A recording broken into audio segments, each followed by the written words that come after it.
Hello बच्चों, स्वागत है आपका एक बार फिर से मेरे यूट्यूब चैनल में। पिछली वीडियो में हम लोगों ने अभी तक 5 लेक्चर कवर कर चुके हैं विलियन चैप्टर के। आप जैसा जानते हैं कि नए सिलेबस के तहत विलियन हमारा पहला चैप्टर बन चुका है, ठीक है ना।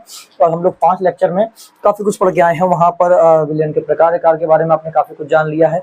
और हम लोगों ने विलेयता को जाना था, विलेयता को प्रभावित करने वाले कारक जाने थे। हम लोगों ने गैसों के द्रव में विलेयता पढ़ा है, ठीक है। अब हम लोग जानेंगे कि यदि हम ठोस को द्रव में घोलते हैं तो विलेयता क्या है और उस पर प्रभाव क्या पड़ेगा, ठीक है ना। तो देखिए, ठोसों की द्रव में विलेयता की अगर हम बात करते हैं तो आपके पास क्या होना चाहिए, 100 ग्राम विलायक ले लीजिए। और उस 100 ग्राम विलायक में आप किसी ठोस विलेय की पदार्थ की मात्रा घोलिए। उससे 100 ग्राम में जितनी ज्यादा से ज्यादा मात्रा घुल जाए, अर्थात आपको संतृप्त विलयन बनाना है। क्या बनाना है? संतृप्त विलयन। अगर संतृप्त विलयन आपको क्लियर नहीं है तो पीछे जाके वीडियो में संतृप्त विलयन को क्लियर कर लीजिए, ठीक है ना। तो 100 ग्राम विलायक में हम लोगों को एक ठोस घोलना है विलेय पदार्थ। आप नमक घोल लीजिए, आप चीनी घोल लीजिए, जो आपकी इच्छा हो, ठीक है ना। हमें घोलना है और घोलने के बाद हमें ये चेक करना है जितनी अधिकतम मात्रा घुल जाए 100 ग्राम में। 100 ग्राम में आप 20 ग्राम चीनी घोल लें या 40 ग्राम घोल लें या 50 ग्राम या 60 ग्राम, जितनी अधिकतम से अधिकतम घुल जाती है, जितनी मात्रा घुल जाएगी वही उस द्रव में कहलाएगी, उस ठोस की उस द्रव में विलेयता कहलाएगी। मतलब हमने कहा कि मान लीजिए 100 ग्राम पानी में यदि आपने 70 ग्राम चीनी घोल ली तो हम कहेंगे बताइए इस 100 ग्राम पानी के लिए ये चीनी की विलेयता कितनी है। तो आप कहेंगे चीनी की विलेयता है 70 ग्राम, क्योंकि आप 70 ग्राम से ज्यादा नहीं घोल सकते। तो जितना आप घोल सकते हो वही मात्रा उसकी विलेयता कहलाती है। अब हम घोलेंगे तो घोलने के बाद उस पर क्या क्या प्रभाव पड़ सकते हैं। किसी चीज को बदलने पर ताप बदलें, दाब बदलें, ठीक है। या फिर हम लोग विलायक किसी और तरह का ले लें तो ये घुलनशीलता में क्या इफेक्ट आएगा, ज्यादा घुलेगा उस समय कि कम घुलेगा, ठीक है। तो ये चीज हमारी क्या कहलाएगी, ठोस की द्रव में विलेयता को प्रभावित करने वाले कारक, ठीक है ना। अब हम कारक को जानेंगे कि किस किस प्रकार के कारक हो सकते हैं जिसमें विलेयता बढ़ सकती है और जिसमें विलेयता घट सकती है। तो पहला हमारा आता है विलेय व विलायक की प्रकृति। विलेय व विलायक की प्रकृति, जैसा आपको पहले भी हमने बताया था कि समान में समान अच्छे से घुल जाता है। जैसे कि हमने बताया था आपको, अगर याद हो एग्जाम्पल में, कि जो ना पढ़ने वाला होगा उसको ना पढ़ने वाले ज्यादा पसंद आएंगे, जो शराबी होगा उसको शराबी ज्यादा पसंद आएंगे, ठीक है। तो जो जैसा होता है वो वैसा ही पसंद करता है। उसी प्रकार से विलेय विलायक की प्रकृति भी है। यदि विलेय आपके पास कुछ ऐसा है जो आयनों में टूट जाता है, मतलब ध्रुवीय विलेय। कैसा विलेय? ध्रुवीय विलेय, जो प्लस माइनस में टूट जाए, तो ऐसा विलायक ही उसको पसंद आएगा।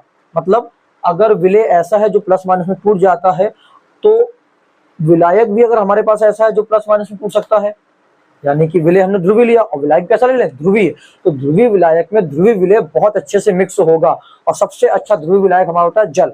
कौन होता है? जल। तो जल हमारा एक ध्रुवीय विलायक है और नमक हमारे लिए ध्रुवीय विलेय है।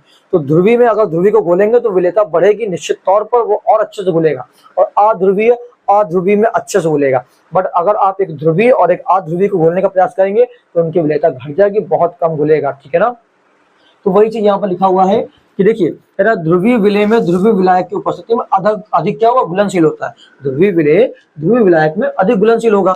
इसके अलावा यदि हम लोग अगर एग्जांपल की बात करते हैं तो देखिए, NaCl और KCl जो है हमारे ध्रुवीय विलायक है, ध्रुवीय विलेय है, ठीक है ना, सॉरी ध्रुवीय विलेय होंगे ये। और H2 हमारे लिए ध्रुवीय विलायक होता है। अभी आपको बताया कि जल सबसे अच्छा विलायक है, ध्रुवीय। तो NaCl व KCl को अगर H2O में हम लोग घोलते हैं तो अधिक घुलनशील होता है। जबकि बेंजीन जो है वो एक अध्रुवीय विलायक का काम करता है, अध्रुवीय। अब हम लोग ध्रुवीय विलेय को अध्रुवीय विलायक में घोलेंगे तो क्या होगा, कम घुलनशील, ठीक है। तो विलेयता कब बढ़ेगी, जब आप विलेय और विलायक समान प्रकृति के अगर लेते हैं तो यहाँ पर विलेयता बढ़ेगी, अदरवाइज विलेयता घट जाएगी अगर अलग अलग प्रकृति के लेंगे। आप ध्रुवीय नहीं लेना चाहते, अध्रुवीय ले लीजिए, अध्रुवीय विलेय अध्रुवीय विलायक, वहां पर विलेयता बढ़ेगी।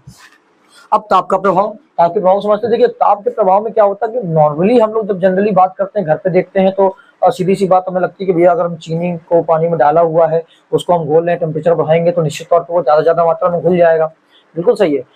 बट यहाँ पर हम लोग ये चीज देखते हैं, बट ऐसा हर जगह नहीं होता है। कहीं कहीं पर क्या होता है कि जब आप किसी चीज को घोल रहे होंगे और अगर आपने टेम्परेचर बढ़ा दिया तो वो घुलना कम हो जाता है। ऐसा क्यों होता है, बात समझिए। देखिए, चीनी जब पानी में घुल रही होती है तो उसको टेम्परेचर की मांग होती है। अगर आप उसको टेम्परेचर देंगे तो वो और तेजी से घुलेगा। अर्थात जो टेम्परेचर मांग रहा है, जो ऊष्मा मांग रहा है, उसको हम कहते हैं ऊष्मा शोषी अभिक्रिया। तो जो ऊष्मा शोषी अभिक्रियाएं होती हैं जिनको टेम्परेचर चाहिए होता है, तो अगर आप टेम्परेचर दोगे तो उनको तो फायदा हो रहा है ना, उनको टेम्परेचर चाहिए तो आपने दिया। तो इस कंडीशन में जितनी भी ऊष्मा शोषी अभिक्रियाएं होती है वहां पर ताप बढ़ाने पर विलेयता बढ़ जाती है, अच्छे से घुल जाता है।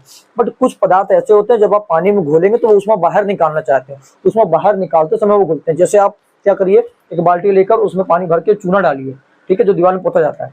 तो यदि आप उसमें चूना डालेंगे तो आप देखेंगे कि चूना जब वहां पर उसमें घुल रहा होगा तो बहुत तेजी से बाल्टी में हीट निकलती है, बहुत तेजी से बाल्टी गर्म हो जाती है, अर्थात वहां पर क्या हुआ, वहां ऊष्मा क्षेपीय अभिक्रिया हो रही है, ऊष्मा बाहर निकल रही है, तब वो अच्छे से उसमें मिक्स हो रहा है, पानी में घुल रहा है। अब वो घुलने के लिए ऊष्मा बाहर निकाल रहा है और आप ऐसी कंडीशन में उसको और ऊष्मा दे दीजिए। वो तो ऊष्मा बाहर निकालना चाहता और आपने क्या किया, ऊष्मा दे दिया, तो क्या वो अच्छे से घुल पाएगा? नहीं घुल पाएगा, उस समय विलेयता घट जाएगी। ठीक है, तो ऊष्मा शोषी अभिक्रियाओं में विलेयता बढ़ती है और ऊष्मा क्षेपीय अभिक्रियाओं में विलेयता घट जाती है। अर्थात जिन अभिक्रियाओं को ऊष्मा की जरूरत होती है अगर आप उसको ऊष्मा देंगे तो विलेयता बढ़ेगी, और जिन अभिक्रियाओं में ऊष्मा बाहर निकलती है रिएक्शन होते समय और अगर आप उसमें ऊष्मा देंगे तो विलेयता घट जाएगी। ठीक है ना। हमारे पास यहाँ पर देखिए एग्जाम्पल है, कह रहा ताप बढ़ाने पर विलेयता बढ़ जाती है। ताप बढ़ाएंगे विलेयता बढ़ गई, मतलब कि यहाँ पर वही रिएक्शन होगी जो ऊष्मा शोषी होगी, क्योंकि उसको ऊष्मा चाहिए थी, हमने ऊष्मा दी तभी विलेयता बढ़ गई। अर्थात सोडियम नाइट्रेट NaCl और NH4Cl और OCNO3 इनको अगर आप घोलेंगे तो ताप बढ़ाएंगे तो ये और अच्छे से घुलेंगे और अच्छे से मिक्स होंगे। ठीक है ना, क्योंकि ये सारे क्या देते हैं, ऊष्मा शोषी अभिक्रियाएं देते हैं। और क्या ताप बढ़ाने पर विलेयता घट जाती है, टेम्परेचर बढ़ा रहे लेकिन घुलनशीलता कम हो रही, किसमें, जैसे चूना या चूना पत्थर। ठीक है ना, इनको आप घोलेंगे तो ये कैसे होते हैं, ये ऊष्मा क्षेपीय अभिक्रिया देते हैं, उसमें बाहर निकालते हैं। ठीक है, तो आप यहाँ पर टेम्परेचर बढ़ाएंगे तो ये क्या होगी, घुलनशीलता घट जाएगी। देखिए एग्जाम्पल यहाँ पर दिखा, थोड़ा सा लिख के हमने रखा हुआ है, कह रहा है यह अभिक्रिया की प्रकृति पर निर्भर करता है। मतलब ये जो घटनाएं हैं वो अभिक्रिया की प्रकृति पर निर्भर करें कि अभिक्रिया किस प्रकृति की है। जैसे पहली वाली देखिए, नमक को अगर हम पानी में घोल लें तो वो ऊष्मा चाहता है, प्लस क्यों लिखा है, ऊष्मा उसको चाहिए और ऊष्मा देंगे। ठीक है, तो नमक पानी में घुलते ही Na+ और Cl- टूटेगा और ये ऊष्मा शोषी अभिक्रिया है, ऊष्मा आप देंगे तो इसकी विलेयता क्या होगी, बढ़ जाएगी। और यहाँ पर देखिए, जब चूने को जल में घोल रहे हैं तो ये क्या बनाता है, बुझा हुआ चूना, और यहाँ पर हीट बाहर निकलती है, तो यहाँ पर हीट बाहर निकलना चाहती है, उसमें बाहर निकलना चाहती है, और अगर आप इसको उष्मा देंगे तो यहाँ पर विलेयता घट जाएगी, अच्छे से घुलेगा नहीं। ठीक है, उम्मीद करेंगे बात समझ में आ गई। अब क्या दाब का प्रभाव, तो दाब का प्रभाव समझिए जरा। यहाँ पर हमारे पास एक बर्तन है और यहाँ पर हमने देखिए ठोस विलेय को डाल दिया, मान लीजिए चीनी डाल दिया आप, और ये विलेय है हमारे पास। ठीक है ना, विलेय में चीनी को डाल दिया। अब आप चाहे जितना दाब लगाइए उसको क्या फर्क पड़ना है, उस पर कुछ हो रहा है क्या, कोई असर नहीं हो रहा है। उसकी जगह यहाँ पर गैस होती है अगर, तो गैस ऊपर तक होती, यहाँ पर भरी होती है, हम पिस्टन से दाब लगाते, दाब लगने की वजह से क्या होता, पिस्टन के नीचे आती, गैस भी नीचे आती और गैस उसमें घुलने लगती। ठीक है, पिछली वाली हमने वीडियो में आपको बताया कि गैस को क्या होता है, दाब बढ़ाने पर विलेयता बढ़ जाती है, क्योंकि गैस नीचे दबाव मारेगी ना, दबाव जाएगी यहाँ पर। बट अगर ठोस की बात करते हैं तो ठोस को कोई फर्क नहीं पड़ने वाला, आप जितना दबाव लगाइए उसको क्या मतलब, वो तो नीचे बैठा हुआ है। अर्थात यहाँ पर हम कह सकते हैं कि दाब परिवर्तन का ठोस पदार्थों की द्रव में विलेयता पर कोई प्रभाव नहीं पड़ता है। या ठोस पदार्थ जो द्रव में घुले होंगे या जो घुल रहे होंगे, आप कितना भी दाब बढ़ाइए कम करिए, उसको कोई फर्क नहीं पड़ने वाला।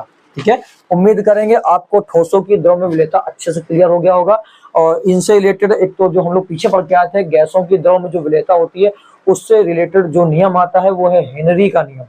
ठीक है, और एक ऐसे ही आगे आता है राउल्ट का नियम। तो हम लोग अगली वीडियो में जो हम लोग पीछे गैस की द्रव में विलेयता पढ़ के आए हैं उसी से रिलेटेड पढ़ेंगे हेनरी का नियम। ओके, तो जल्दी से आप इसका स्क्रीनशॉट ले लीजिए। उम्मीद करेंगे आप लोगों ने स्क्रीनशॉट ले लिया होगा, तो आप बढ़िया से नोट्स बनाते रहिए। इसके अलावा जैसे ही चैप्टर खत्म होगा, टेलीग्राम चैनल का लिंक हम आपको हर वीडियो में डिस्क्रिप्शन में आप देते चल रहे हैं, आप वहां से टेलीग्राम चैनल को ज्वाइन कर लीजिए। जैसे ही चैप्टर खत्म होगा, इस चैप्टर की पूरी PDF हम उसमें डाल देंगे, आप वहां से PDF को डाउनलोड करके नोट्स वहां से भी निकलवा सकते हैं। अदरवाइज अगर आपकी इच्छा है तो हम तो चाहेंगे कि आप अपने हैंड रिटन नोट्स बनाते रहिए, सबसे अच्छा आपके यही नोट्स होंगे। तो ऐसी वीडियो के लिए बने रहिए हमारे साथ में, आपसे मिलते हैं नेक्स्ट वीडियो में।